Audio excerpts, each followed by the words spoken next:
Voilà Gareth, merci d'avoir accepté ce petit entretien.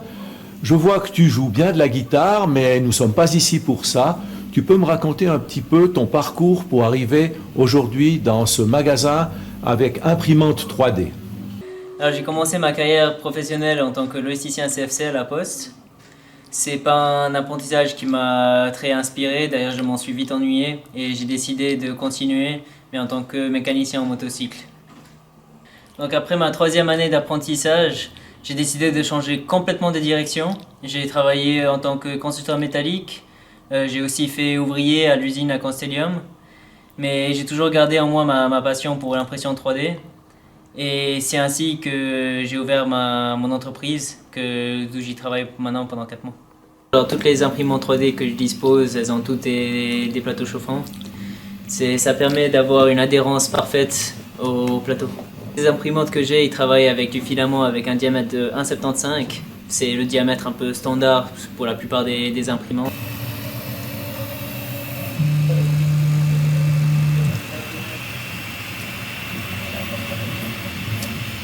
Donc ça c'est le plateau des Prouja. C'est fait en acier, c'est très fin. Pour du PLA, je chauffe seulement le plateau à 60 degrés. Donc ça ne nécessite pas des gants ou des mesures de précaution particulières. Mais par contre, quand on travaille avec d'autres matériaux comme l'ABS ou du polycarbonate qui chauffe le plateau à plus de 100 degrés, là c'est quand même nécessaire de se protéger. Donc ça c'est le scotch bleu. Je l'ai mis ici sur mon plateau pour 2 raisons. Le premier, donc, c'est pour améliorer l'adhérence parce que le PLA et puis l'ABS, ils s'adhèrent très très bien sur ce scotch. Et puis la deuxième raison, c'est aussi pour préserver le plateau. À force de faire des impressions dessus, ça peut l'abîmer, ça peut le creuser, comme on voit un peu sur ce côté-là. Ici, c'est une pièce assez particulière parce qu'il y a 2 couleurs. Et puis, donc, dans le G-code, quand j'ai préparé ce modèle, j'ai mis en place une hauteur spécifique quand la machine elle va se mettre en pause, pour que je puisse changer moi-même la couleur. Donc ici, on voit bien sur l'écran où c'est écrit « Please press the knob to unload the filament ». Donc c'est ce qu'on va faire. Le fil brun clair est sorti. Le fil brun foncé, après avoir été coupé en biseau, est enfilé dans la machine. Le système est ensuite purgé pour s'assurer qu'il ne reste pas de traces de couleur brun clair. Voilà notre petit beurre encore tout nu, sans sa couche de chocolat. C'est la prochaine tâche à réaliser pour l'imprimante 3D.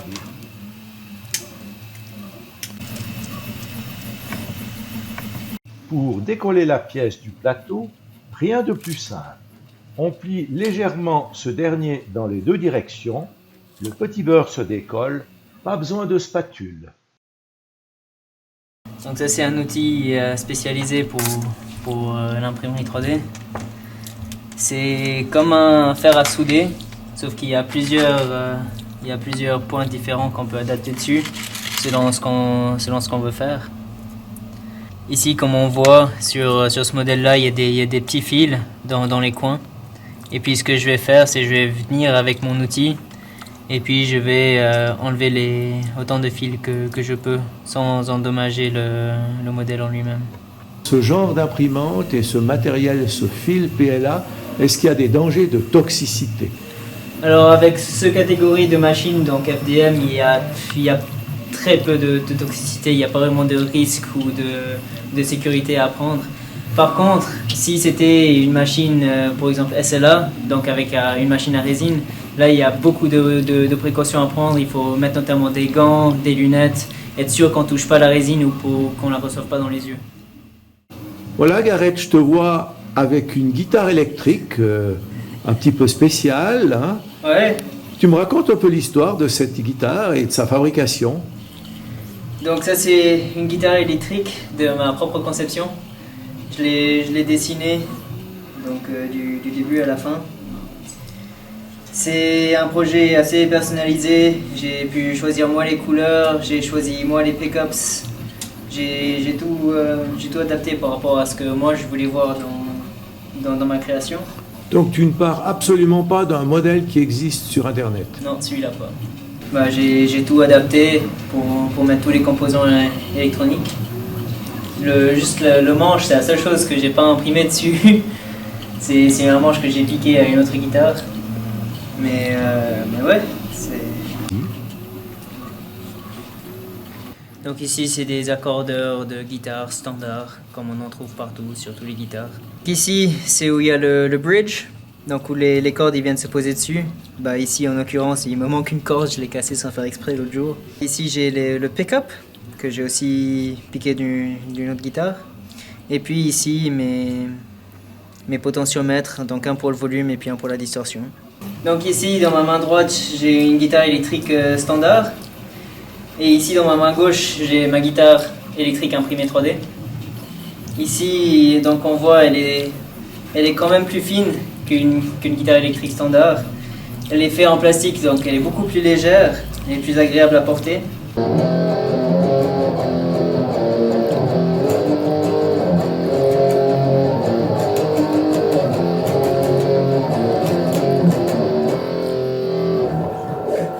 Voilà Gareth, après environ 4 mois de travail dans ce nouveau job, quel est le genre de clientèle que tu as maintenant? Bah, ma clientèle se compose en majorité de privés, mais aussi de quelques entreprises qui souhaitent obtenir des pièces uniques pour leurs clients. Est-ce que la clientèle est plutôt pour du fun ou pour de la haute technologie? Eh ben, il y a un grand contraste entre les deux. Il y a beaucoup de personnes qui viennent chez moi pour se faire imprimer des pièces qu'ils ont trouvées sur Internet, pour s'amuser, pour du fun, pour la décoration. Mais aussi en contraste, il y a aussi des professionnels qui viennent chez moi pour que je puisse leur fabriquer des pièces qu'ils n'arrivent plus à trouver ailleurs. Comme par exemple cette pièce ici, que c'est une cale pour un chantier. Que le client il n'arrive plus à retrouver cette pièce, ce n'est plus en fabrication. Par contre, j'ai le plaisir et la chance de le refabriquer ici dans le nombre de pièces qu'il a besoin. Donc comme tu peux voir ici, j'ai plusieurs pièces différentes. Donc ça c'est pour un autre projet, pour réaliser une montre imprimée en 3D. Et ici on peut voir que je peux réaliser des coupes assez précises et spéciales. C'est un modèle sur mesure, bien entendu. Oui, bien sûr. Alors ici, ça c'est une assiette qu'un de mes clients m'a apportée. Ici c'est une vieille assiette qui appartient à une balance et on voit très bien qu'elle a fait 100 ans, elle est toute cassée. Puis alors, elle m'a demandé si je peux refaire une assiette pareille. Puis alors, c'est ce que je suis en train d'imprimer sur cette imprimante-là en particulier. Puis ça c'est une des pièces que j'ai sorties, mais qui n'est pas très bien sortie, c'est pour ça que je la refais. Et puis c'est une moitié d'assiette. Donc comme on peut voir, c'est la même taille, c'est le même profil, même dimension. Puis donc ce que j'ai l'intention de faire, c'est que je vais imprimer 2 moitiés. Et puis après, je vais les souder ensemble au milieu pour faire une pièce unique. Tu fais ça parce que ton plateau n'est pas assez grand pour faire en une pièce. Oui, exactement. Oui. L'application Slick 3R permet entre autres, en chargeant une photo choisie, de transformer cette image en objet 3D avec un excellent relief. Le principe est le suivant. On empile des couches en quantité variable. Plus elles sont nombreuses et moins la zone devient translucide. Cette technique a déjà été bien utilisée avec la porcelaine japonaise, par exemple des tasses, au fond desquelles figurent diverses images. Cette fois-ci, la matière première sera le plastique des imprimantes 3D. On va ainsi créer des lithophanes. Voici la photo choisie. Elle est maintenant dans le logiciel. On peut la faire tourner, l'agrandir. On a décidé de réaliser une pièce bombée. Elle pourrait être plate, sphérique, cylindrique, etc.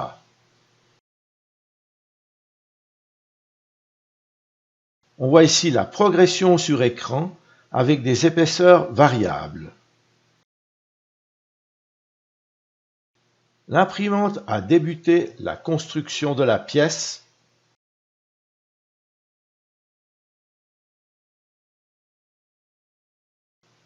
Voici la pièce terminée. Arrête, je crois savoir que tu donnes également des cours de formation pour la 3D. Oui, bien sûr. Alors, je donne 2 types de cours différents, un cours débutant et un cours avancé. Pour les 2 cas, C'est 4 cours entre 1h30 et 2 heures sur 4 semaines, donc un cours par semaine.